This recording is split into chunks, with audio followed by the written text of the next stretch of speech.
If you're serious about selling your home quickly and for top dollar, you must eliminate these common household items immediately. As selling your home, it should not be a lottery ticket.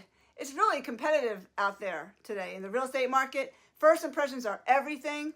Buyers will make a snap judgment within seconds of walking to your door and through your door. So do not cross your fingers and hope for the best. Leaving the wrong items in your home can turn potential buyers away, costing you time and thousands of dollars. So let's ensure, guys, you give the buyer a dream and not a nightmare. Diane Cardano here, and today I'm going to give you a guide. I'm going to take you through a massive topic, selling your house. It's a big project. Now you might be upsizing or downsizing, or simply you're just getting a fresh start, but the process can feel like a whirlwind. But fear not, I have a comprehensive guide. It's going to equip you with the knowledge and strategies to navigate the selling journey smoothly, from listing your property to closing the deal. Let's get started. Let's just start it with getting ready to sell. And before you jump into your listing, prep your house for success. Two things. Most important, boosting your curb appeal, because first impressions matter. And those are the first pictures you want to get online at least 21 days before your home goes on the market. Spruce up your entryway, fresh flowers, all the cobwebs, power washing for the siding and cleaning the walkway. Consider trimming overgrown bushes and adding a pop of color with a new welcome mat or some flowers, things like that. But always capture those pictures. Next is decluttering and staging.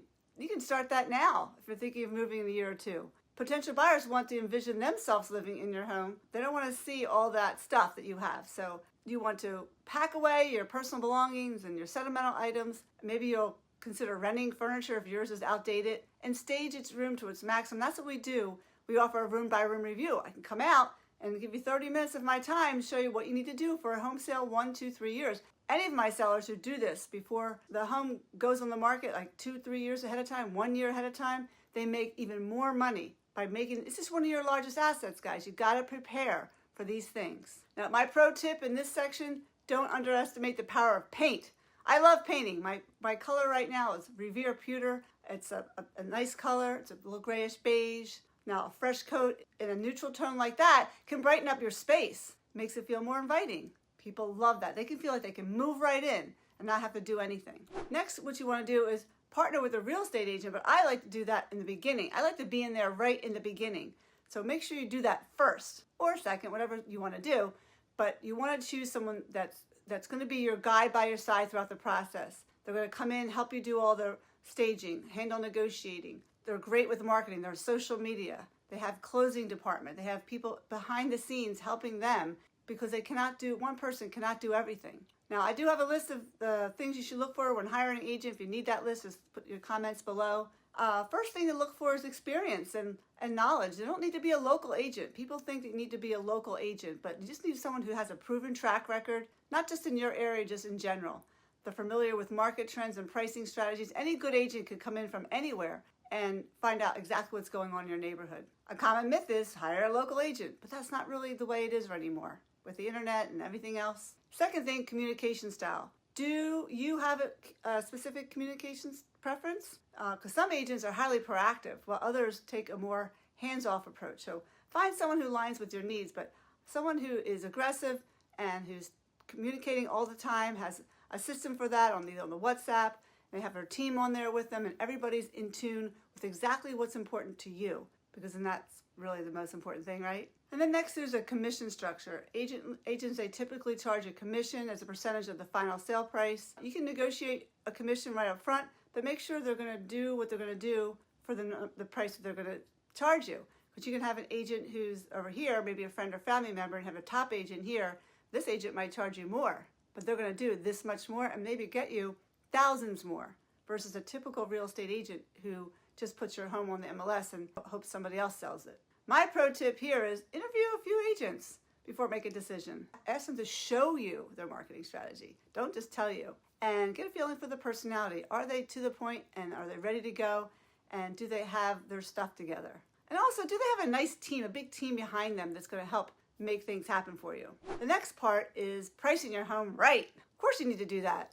Setting the price right is an art. If you price it too high, you'll scare people away. Too low, you'll leave money on the table. So in this market right now, I'm pricing homes a little bit lower because people are going higher, because buyers are now looking for homes $50,000 less because they know they have to negotiate up. So watch out for that as far as pricing is concerned. Make sure you price it right. Some things to consider are, first, have your agent do a market analysis and have them do it while you're looking, either on the computer or on Zoom. They'll research not only sold properties, they'll call agents who just sold a property. For example, I always look at pending listings, because if something just sold last weekend, you're going to the market in 3 weeks, that's the listing you want to compare to, not someone who has a sold date of 3 months ago who went under contract a month before that, because it's really what they went under contract.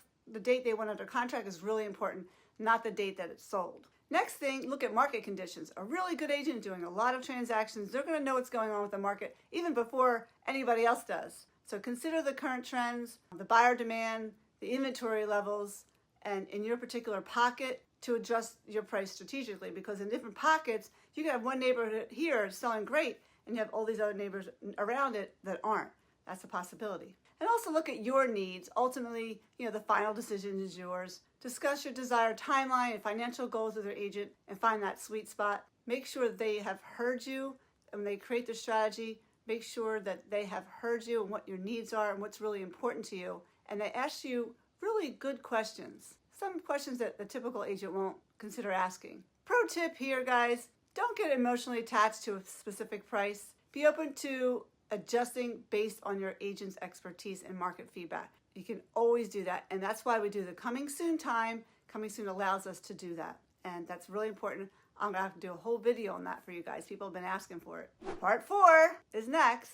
Marketing the property. Oh my God. That's what we call showtime. Your agent will create a compelling listing with professional photos and detailed description highlighting your home's best features. If not, don't hire them, because they need to leverage various marketing channels. You have online prominent listings, their placement on websites like Zillow and Trulia, Redfin, all those different places. But then we have open houses that generate excitement and attract potential buyers. We have some targeted marketing, like with social media, Facebook. We can do that there around your area's demographics. Also, we send a personal letter out to the whole neighborhood and all around you and let them know your house is going on the market before it even hits the market. And that will allow people to say, wow, I might have a friend who wants to move in, because 25% of the time, a neighbor has a friend who wants to live in the neighborhood. And that's how we sell our listings. Really good way of creating traffic. Pro tip here, do a virtual tour. It allows out-of-town buyers or those short on time to explore your home remotely. Very important to do for your house. Part 5 is negotiating and offers. Now, just say you received an offer. It's negotiating time, right?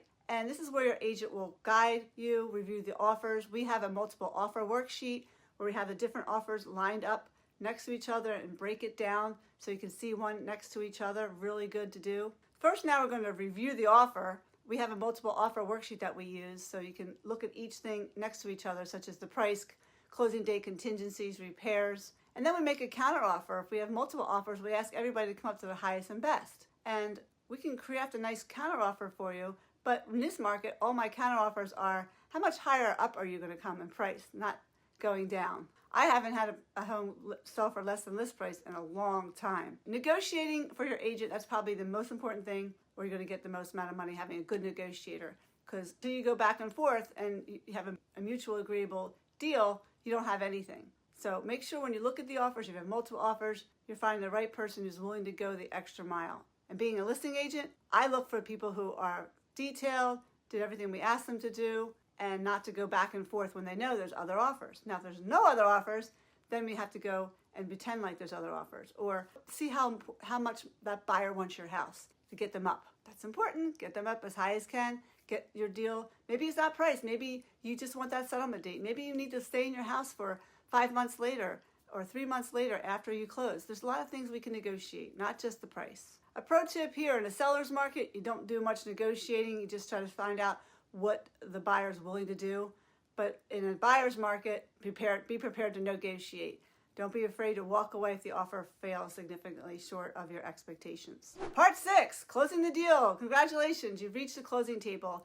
This is where the paperwork comes together to finalize your sale. And you have to make sure that your agent gives you everything you're supposed to do and keeps everything in order, such as a title search, verifying ownership, and also verifying that there's no outstanding liens on the property, okay? And also escrow, making sure that the money that's being held is being held by a reputable company. I usually hold it with the title company. Make sure all the inspection reports, everything you agreed to, repairs are completed with invoices. Make sure you're prepared for the fees. That your agent went over all the fees with closing costs, such as the real estate commissions, which you know about, but there's title fees and there's taxes and things like that you're going to, not taxes, but you're going to be, you have to pay that, 1% tax if you're in Philadelphia.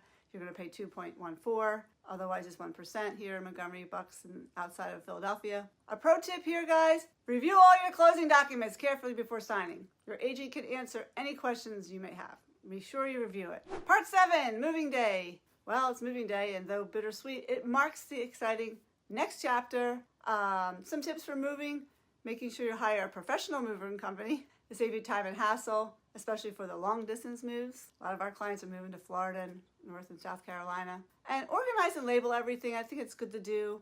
They're going to a new place. You want to forward your mail. Don't forget to update your address, the post office, any subscription services. A pro tip here: take photos and videos of your old house before you move out. These can be some precious memories for years to come. In part 8, the common selling pitfalls to avoid. Selling can be smooth sailing, but beware of these common pitfalls. 1, overpricing. We talked about this.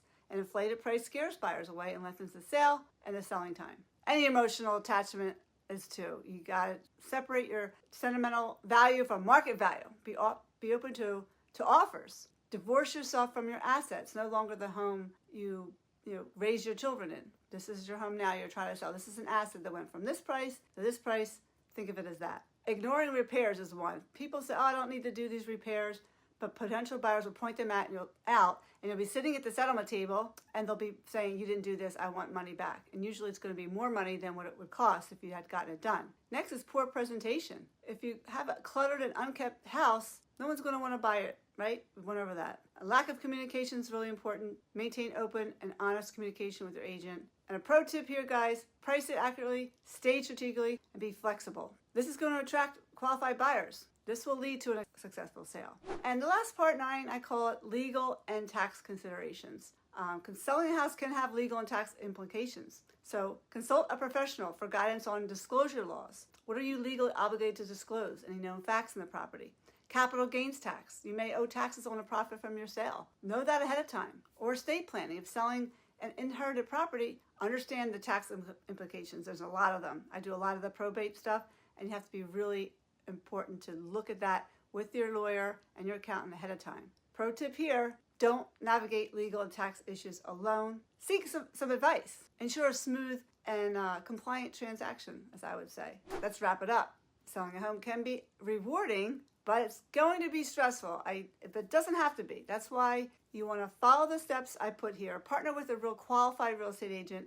I'm available if you need me, if you're in my area or South Jersey. And navigate the process with confidence and achieve a successful outcome. And if you're considering selling your home and you have questions, feel free to reach out to me. Comments below. I'm happy to connect with you. I am your trusted real estate professional here in Philadelphia and the burbs. Don't forget to like the video, subscribe to my channel for more informative content related to real estate, home ownership, and thanks for watching.